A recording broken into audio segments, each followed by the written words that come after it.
Fala pessoal, tudo certinho?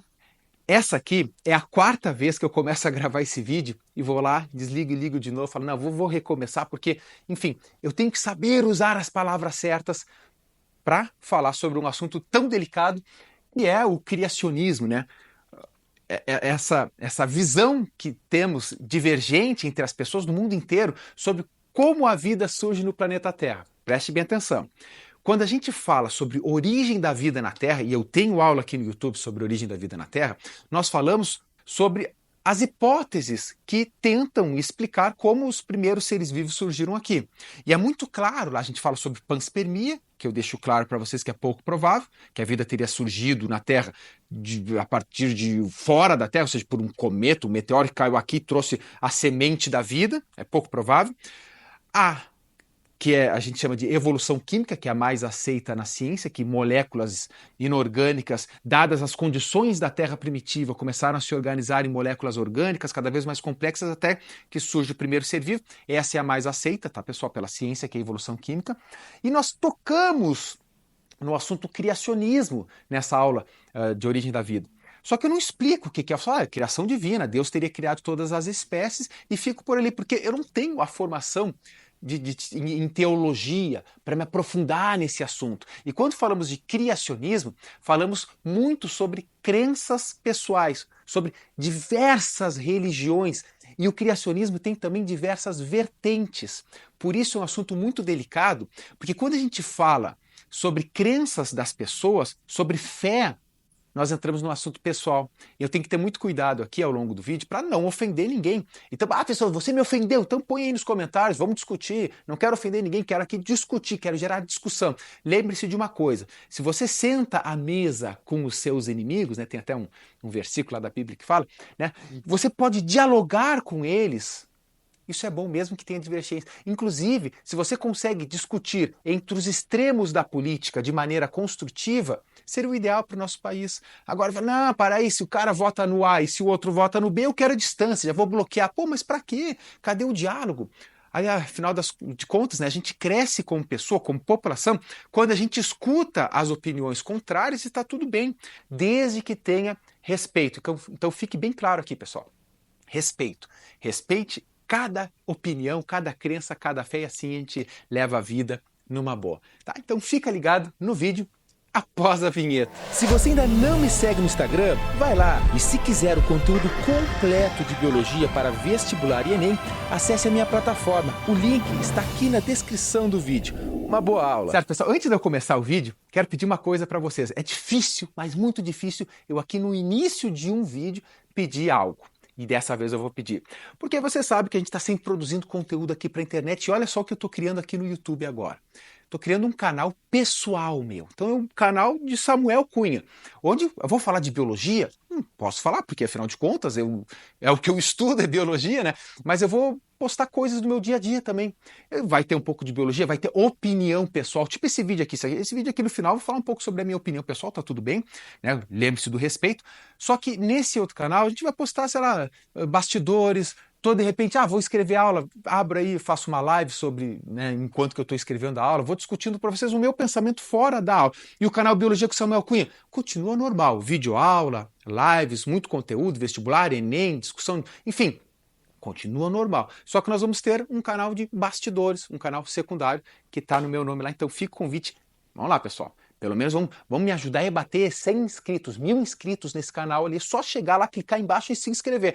Professor, mas não tem nenhum vídeo ainda. Claro, eu criei o canal agora, um pouquinho antes de gravar esse vídeo. Quase que eu posto esse vídeo já no outro canal. Falei, não, esse aqui tem a ver com origem da vida, então vai no Biologia com Samuel Cunha.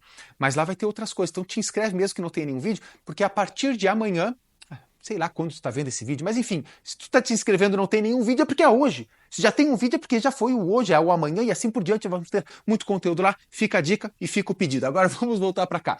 Criacionismo, pessoal. É a crença de que uma força sobrenatural, que é onisciente, ou seja, que tudo sabe, que é onipresente, ou seja, que está em tudo, e que é onipotente, ou seja, que tudo pode, deu origem aos seres vivos, deu origem à vida, como a gente conhece. Tá? Então, quando a gente pensa nisso e quando a gente fala dessa força sobrenatural, nós chamamos de Deus. É claro que se você estudar a história, cada civilização tinha uma crença em um Deus ou em vários deuses. Então não existe apenas um Deus, o que nos faz refletir que se não existe apenas um, por que o meu Deus está certo? Aí que vem o respeito. No final das contas, muito embora cada um tenha visões de deuses diferentes, nós estamos falando dessa força sobrenatural que nós chamamos de Deus, muitos chamam de energia, que moldou a criação dos seres vivos aqui no planeta Terra. Então isso é o criacionismo. E alguns pressupostos, ou seja, por exemplo, se é criacionismo, o que vem junto com isso? Algo que está dentro do criacionismo. Primeiro, um ato único e soberano de Deus criou todas as coisas. Então ele falou, e daí, eu não vou citar versículos, né, frases que eu não entendo também, mas ele teria falado, Deus teria pensado, ou teria, enfim, estimulado a criação de tudo que existe. E aí as coisas foram criadas, certo? Tudo foi criado lá no princípio, ou seja, não foi, Deus criou um pouquinho agora, passou 1000 anos, vou criar outra espécie, pum, vou criar. Não, não foi assim. A criação foi única, foi no início, tudo foi criado lá no início, certo? E o universo, segundo o criacionismo, lembra, tá, pessoal, que eu estou falando do criacionismo clássico nesse primeiro momento, existem várias vertentes que eu não vou falar para eu não entendo, tá? Estou falando do criacionismo clássico nesse primeiro momento e depois vem o design inteligente aqui que eu posso aprofundar um pouco mais, que é algo de maior discussão atualmente, né? Então, o universo seria ainda jovem, com alguns milhares de anos. Outra, a Terra teria passado por um dilúvio, aproximadamente 4.000 anos antes ali de Cristo, né? Enfim, teria tido um gigantesco dilúvio onde tudo alagou, e aí houve a famosa Arca de Noé, no qual ele colocou, os animais foram lá, os casais e tal, e os animais que não foram viraram os fósseis aí que a gente encontra. Então o que são os fósseis? Pegadinhas de Deus? Não, não. Segundo o criacionismo, seriam os animais que não conseguiriam ou que não teriam embarcado na arca, tá? Então é mais ou menos isso, certo? Aqui a gente poderia discutir já, óbvio, tá, pessoal? Aqui eu volto a dizer, eu tô falando o que é, no final eu vou falar minha opinião, mas eu poderia contestar um casal de animais entrar numa arca e dar depois, porque a variabilidade genética é fundamental dentro das espécies, certo? Então aqui dá para discutir também, e volto a dizer, vai ter vertente do criacionismo que fala, não, mas não foi bem assim, foi só uma interpretação, não houve esse verdadeiro dilúvio global. Tá? Volto a dizer, eu respeito cada um com a sua crença, né? Cada um com as suas vertentes do criacionismo. E aqui fala que a diversidade dentro das espécies se dá pelo que eles chamam de microevolução. Porque o que a gente fala de... Se eles falam de microevolução, nós teríamos que falar então da macroevolução. A macroevolução é o que a gente fala que as modificações ao longo do tempo de uma população, ou seja, de uma espécie, geram novas espécies. Essa seria a macroevolução. Já na microevolução, eles falam, não, ocorrem essas pequenas modificações, mas essas pequenas modificações geram a diversidade dentro da mesma espécie. Ou seja, a gente vai, ao longo do tempo, desenvolver algumas características, mudar e tal, as bactérias vão ficar resistentes, isso tudo é microevolução, só que não chegam a formar espécies novas, tá? Então isso seria microevolução e, portanto, há uma vertente, uma palavrinha que fala-se muito, que é o fixismo. Segundo o fixismo, que aqui está falando do criacionismo clássico, as espécies foram criadas no princípio e não foram modificadas ao nível de chegar a ter novas espécies, certo? Com exceção da microevolução. Agora, pessoal, nós temos o que a gente tem que falar, que com o passar dos anos, e algo muito mais recente, frente às evidências, à ciência, ao que vem crescendo aí no nosso conhecimento, alguns criacionistas criaram um termo chamado de design inteligente, que é atualmente o mais aceito aí pelo pessoal que fala sobre criacionismo. Isso aqui, tá, pessoal, falar que a espécie é fixa, que não muda, isso aqui é um pensamento mais antigo. Embora tenha muitas pessoas que ainda defendam, agora é o design inteligente, que também é criacionismo. Tá falando, design inteligente, tanto é que eu falo assim, é mais recente, e dizem que fala, os cientistas, né, muito que criticam isso, falam que é o criacionismo, só que agora com uma roupagem diferente, tá com roupa nova, mas é a mesma ideia do criacionismo. Aqui eles falam que os seres vivos foram criados por um ser inteligente, mesma coisa que eu falei para cá, que a gente poderia chamar de Deus, e esse Deus criou tudo. Só que ao mesmo tempo que ele criou, ele pode ir moldando essas criaturas na evolução, certo? Ou na micro, ou até mesmo na macro, e eles podem sofrer modificações ou até mesmo surgir novas espécies. As espécies, portanto, podem mudar no design inteligente, mas tudo mediado por um ser inteligente. Porque ó, eles trazem a evidência assim, ó, a vida, olha o que eles falam, é muito, ou seres vivos, né? É muito complexa para ter surgido ao acaso, não tem como. Aí eles fazem a analogia ao relojoeiro. Então, se vocês lerem assim, a analogia do design inteligente com o relojoeiro, o que eles falam assim? Olha só, se você está caminhando numa mata, tá? E você encontra um relógio, você pega aquele relógio e você tem certeza que aquele relógio não foi criado ao acaso. Ele é muito complexo para ter surgido ao acaso no meio de uma mata. Ou seja, você pressupõe que, dada a complexidade de um relógio, ele foi criado por um ser inteligente, no caso nós.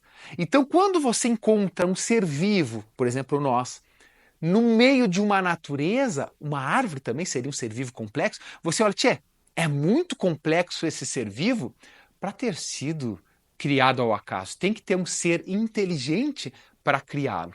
E aí se forma aí o design inteligente, né? Também eles falam muito do surgimento do olho humano, porque assim, ó, muitos falam, o olho humano é extremamente complexo e é difícil explicar a evolução do olho humano. Mas hoje a ciência consegue entender alguns degraus sobre a evolução do olho, se pegar desde de células fotorreceptoras, ocelo, óleos compostos em artrópodes, a gente vê uma evolução gradual na complexidade do olho. Mas realmente o olho é uma estrutura extremamente complexa e eles usam isso como se fosse a analogia do relojoeiro. Beleza? Agora, tudo isso, tá, pessoal? Tudo isso aqui, se vocês lerem, vai ter várias vertentes do criacionismo. Não quero entrar no mérito, porque é fé, a gente não discute. Fé, cada um tem a sua, cada um tem a sua crença, e essa fé move muitas pessoas para conquistas, para ter gás no dia a dia, para ajudar outras pessoas, e até mesmo, muitas vezes, a fé e o medo, porque fala, eu sou temente a Deus, né? Você fala que é temente a Deus. Então algumas pessoas falam, não, eu só não vou matar aquele desgraçado, porque se eu matar eu vou pro lado de baixo lá, e eu não quero. Ou seja, a religião está fazendo muitas vezes, mesmo que você, professor, eu sou ateu extremo. Você tem que concordar que para algumas pessoas a religião faz um bem tremendo para algumas populações. Podemos discutir também que tem religiões, que essa tem que dar uma banana para elas, que tem religiões ou religiosos, vamos falar melhor, porque às vezes não a religião, mas um religioso que usa a Bíblia com uma interpretação errada para extorquir os fiéis. Aí ele põe medo nas pessoas, lembra, estou falando do religioso. Tem religiosos muito bons e tem religiosos muito ruins, assim como política, assim como tudo na vida, professores, tudo, certo? Então, tem muita pessoa de má fé, de má índole, que é um baita de um ateu, por exemplo, só que ele é tão salafrário que usa a religião para persuadir as pessoas e roubar as pessoas em nome de Deus. Isso eu sou completamente contra, tá? Isso aí tinha que ser abolido, tinha que ter uma fiscalização. E é difícil fiscalizar como? Porque é de fé, né? E a gente entra em algo que é uma discussão prolongada, difícil e que gera muitas vezes inimizades. Isso é um grande problema. Agora, a religião, na sua raiz, na sua essência, na sua bondade, tem que ser respeitada, pessoal. Pelo amor de Deus, tá? Vamos respeitar as coisas. Agora vamos falar sobre os contrapontos, argumentos contra tudo que a gente falou sobre os tipos de criacionismo, né? Então, olha só. Primeiro, falta de evidência científica. A gente sabe que na ciência nós desenvolvemos o método científico. O método científico é um conjunto de metodologias que, seguidas, gera o conhecimento científico. Ou seja, se eu seguir esse método aqui em Curitiba, atualmente moro em Curitiba, embora seja gaúcho de Pelotas, né? Que barbaridade! Eu faço a mesma coisa aqui e no Japão, em horários diferentes, sei lá em que, dependendo do experimento, e vai dar o mesmo resultado. Isso é ciência, tá, pessoal? Utilizando as mesmas ferramentas, os mesmos métodos, você vai chegar aos mesmos resultados. Então, se você pegar um criacionismo, você não consegue aplicar. Quais são as evidências científicas que possuem? Porque como é que fala? Comprova a Deus. Aí a pessoa fala, não, comprova que ele não existe. Fala, não, a ciência é algo que você tem que observar e tem que conseguir comprovar de alguma forma para gerar o método científico. Então nunca a ciência vai falar que Deus não existe. Muito embora não possa falar que Deus existe. Portanto, a ciência é algo que nos leva a uma realidade, digamos assim, que é plausível. Claro que vem a imaginação antes, mas para ser conhecimento científico, de alguma forma, a gente tem que ter evidências. E no criacionismo é que faltam essas evidências científicas. Outra é a própria incompatibilidade com a ciência, como eu falei para vocês. A gente descobre coisas, joga no criacionismo e fala, puxa, mas aqui está completamente incompatível o que vocês estão falando com o que a ciência está descobrindo. Certo? Então isso é um argumento. Outra é a própria diversidade religiosa. Se você pegar todas as vertentes que tem de todas as religiões, todas essas crenças que existem hoje, que já existiram na história, você vai ver que cada uma tem crenças diferentes. Então fala, tá, qual é o Deus correto? Ou qual é a evolução do conhecimento correto? O que surgiu primeiro, com o dilúvio existindo? Cada um tem uma vertente, ou seja, então tem que existir diversas realidades diferentes, certo? Para ter um criacionismo diferente para cada um. Então qual é o criacionismo certo? Isso é uma complicação que tem aqui. Volto a dizer, tá, pessoal? No final das contas, quando a gente fala em criacionismo, tá, e as pessoas que têm essa crença estão pensando assim, ó, num criador divino que nós chamamos de Deus. Beleza? Então isso a gente tem que deixar bem claro também. Outra é a limitação do pensamento crítico. Nem todos, tanto é que o design inteligente tenta utilizar argumentos científicos para falar sobre criacionismo, muito embora seja muito criticado. Mas olha só, você chega e fala assim em algumas religiões, ah, mas por que isso? Porque Deus quis. Ah, mas por que Deus quis? Certo? E aí tu fica naquela, tu não consegue ser crítico com as coisas. Ah, porque está escrito. Ah, porque não sei o que, entendeu? Aí tu limita a curiosidade, tu limita o pensamento crítico. E outros próprios aspectos legais e educativos, né? Fala, pô, vem cá. Então isso é o correto. E se a pessoa acredita em outro Deus, ela está errada? E aí isso pode instigar muitas vezes o preconceito religioso, entre outros problemas, e até guerras que a gente observa no mundo. E aí vem aspectos educativos também. O que a gente ensina na escola? Ah, não, nos Estados Unidos os caras votaram lá para ensinar o design inteligente. Mas é criacionismo, não tem ciência nenhuma em cima disso. Aí você fala, mas tem e não tem. Pô, e aí, aqui no Brasil, o que a gente ensina? Vamos lá, pega o ensino médio, novamente, a origem da vida. Eu falo, ó, criacionismo é fé, é religião, cada um tem a sua e deve ser respeitada. Ponto. Isso é a realidade, tá, pessoal? Desde que você não use a religião para o mal. Ponto. Então use a religião para o bem. Esse é o segredo da fé. E agora, fala de panspermia, de evolução química. Aí nós tocamos nesse assunto e nos aprofundamos em evolução química, que é o que a ciência traz com a maior profundidade de evidências e, portanto, acreditamos nós que seja a realidade, muito embora a ciência não é verdade absoluta. Tá? Então, quando você pega um criacionismo, você fala, não, essa é a verdade absoluta. Deus criou todas as espécies, muito se fala da sua imagem e semelhança, né? Enfim, não vamos entrar nesses aspectos, mas a ciência trabalha com o seguinte: eu sei disso até que alguém comprove o contrário. Fala, ah, isso é verdade absoluta? Não, é a verdade atual. Se isso vai mudar com o tempo, obviamente a gente não sabe se. Ah, de repente tu descobre uma outra coisa. Vou dar um exemplo para vocês. A gravidade, Newton, cai a maçãzinha, ela fala, ah, gravidade, o cara calcula os corpos, gravitação universal, não sei o quê. Pá, beleza, verdade absoluta. Não. Não era verdade absoluta. Era o melhor que a gente tinha. Chega Einstein e fala que, na verdade, não é uma coisa que puxa a outra, e sim corpos têm uma densidade, uma massa, enfim, aí entra na parte física, que distorce o espaço-tempo, e isso faz com que objetos fiquem girando, dependendo da movimentação, nessa distorção do espaço-tempo. E aí vem uma pergunta: por que a Lua não cai na Terra? Ela não cai na Terra porque ela gira em torno da Terra. Então, na verdade, ela está sempre caindo e, ao mesmo tempo, sempre se distanciando. E ela fica nesse giro permanente. Então, gravidade não existe? Newton estava errado? Era um burro? Não. Newton, literalmente, era um gênio que lá, centenas de anos atrás, fez algo genial, certo? Só que chegou um outro carinha que, frente a novas evidências, falou, pô, não é que tu estivesse errado, mas a tua explicação não está certa. Mais ou menos isso. Ah, Newton, nós não usamos Newton. Claro, as equações são utilizadas até hoje, mas volta e meia nós temos que pegar os GPS e regular lá os horários por causa da relatividade do tempo. Então, olha que doideira. A ciência não é absoluta. Então, essas são as coisas que a gente tem que refletir. E aí vem, ah, professor, tu acredita em Deus? Muitos me perguntam direto. E agora eu vou revelar minha versão pessoal. Sim, eu acredito em Deus, certo? Agora, se tu perguntar qual Deus tu acredita, eu vou falar a minha visão. Eu não acredito que Deus criou tudo como é, o fixismo, Deus criou as espécies todas como são.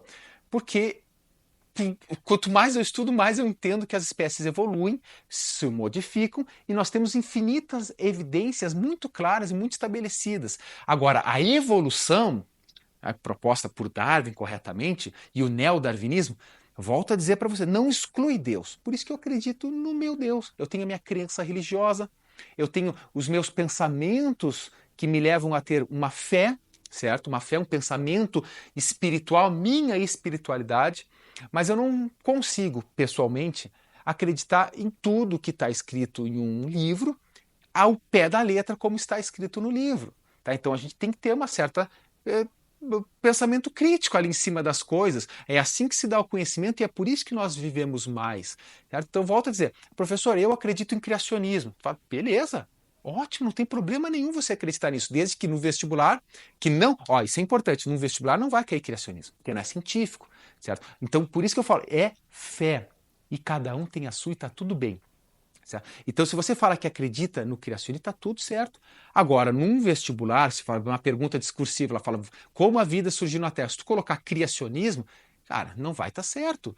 Né? Porque eles vão ter que te perguntar algo de acordo com a ciência. E você não pode botar o que é o seu pensamento de fé. Então, a fé, cada um tem a sua volta a dizer. Tá? O assunto delicado, vocês devem estar notando aí que eu estou tentando escolher as palavras para não ofender ninguém. Mas, em hipótese alguma, com esse vídeo, eu quero ofender alguém. Não quero ofender ninguém. Respeito todos os pensamentos. Volto a dizer: o pensamento eu respeito, desde que este pensamento não faça mal para ninguém. Se nem eles falar assim, eu vou criar uma religião agora, religião que tem que exterminar um determinado povo. Caraca, meu. Ah, não, mas é fé da pessoa. Não, mas é uma fé errada, vai contra os direitos humanos. Então dá uma banana para essa fé aí dele e manda acabar, né? Aí não dá certo. Agora, se é uma fé que visa o bem, a união, os ensinamentos de Jesus, né, que a gente fala, pô, aí é uma coisa que tem que ser respeitada, que serve para muitas pessoas como um gatilho para praticar o bem, mesmo que seja por medo de um castigo divino, né? Aí a gente pode entrar em outro assunto aí, né, pessoal? Aí algumas críticas pessoais que eu tenho sobre isso. Pessoal, aí uma outra visão pessoal minha, tá, pessoal? Ah, vou cancelar o professor Samuel Cunha. Pelo amor de Deus, né? Vamos lá, me respeita. Olha só, chega você e fala, eu sou temente a Deus. Porra, será que Deus quer que tu fique com medo dele? Me explica isso que eu não entendo. Eu não posso ter medo de uma entidade que é boa, é o que cria as coisas. Eu não posso ter medo de Deus, eu posso ter respeito, eu posso ter, sabe, simpatia, tudo, mas medo é uma coisa tão dolorosa. Ou ainda, quando as pessoas chegam e falam, ah, eu vou escalar, sei lá, e subir os degraus lá de sei lá o quê, de joelhos, para Deus me ouvir. Pelo amor de Deus, cara. O meu Deus não quer que a pessoa fique sofrendo de joelho, ajoelhada em tampinhas, em milho. Pelo amor de Deus, esse não é meu Deus, esse seria o outro lado lá, porque se uma pessoa, uma entidade, que é tudo isso, quer ver o teu sofrimento, para lá. Tem alguma coisa errada, não é algo bom. É a minha visão, tá, pessoal? Então, se eu quero tocar Deus, eu vou rezar, vou lançar palavras bonitas para Ele, vou conversar com Ele, mas não vou sofrer, porque se Ele quer ver o meu sofrimento, também uma banana, porque para mim não é um Deus. Né? E aí a gente pode discutir várias coisas sobre isso. Né? Inclusive, tem pessoas que discutem muito a onipresença, a onipotência e a onisciência, porque se ele é uma coisa, não pode ser outra. Se ele é ciente de tudo, pensa comigo, se ele é ciente de tudo, se ele está em tudo que é lugar e é potente para tudo, pode fazer tudo, ó, para aí, tem alguma coisa errada. Então, porque se ele sabe de tudo e pode fazer tudo, certo? Ele não pode ser bom. Algumas pessoas falam assim, não pode, porque ele está vendo tudo, pode fazer tudo, mas não faz nada? Ah, deu sarcástico essa, né? Então tem essa discussão aí que a gente fala, claro, que daí fala do livre-arbítrio, que eu não vou entrar também nesses méritos, tá, pessoal? Isso aqui era um vídeo para ser bem curto, devo estar aqui a meia hora, que barbaridade. Então é isso. Só como último recado, se você chegou até esse final aqui, é porque você é hardcore. Não se esquece de se inscrever no meu canal, seja os primeiros inscritos no meu canal secundário, tá lá embaixo. Estamos juntos, um grande abraço e até o próximo vídeo. Lembre-se, não vai cancelar o professor Samuel Cunha, pelo amor de Deus. Agora, se quiser discutir, me chama para discussão. Aí eu discuto. Dou a minha visão, escuto a tua visão e sejamos amigos, mesmo divergindo opiniões. Essa é a coisa linda da vida. Estamos juntos. Um grande abraço.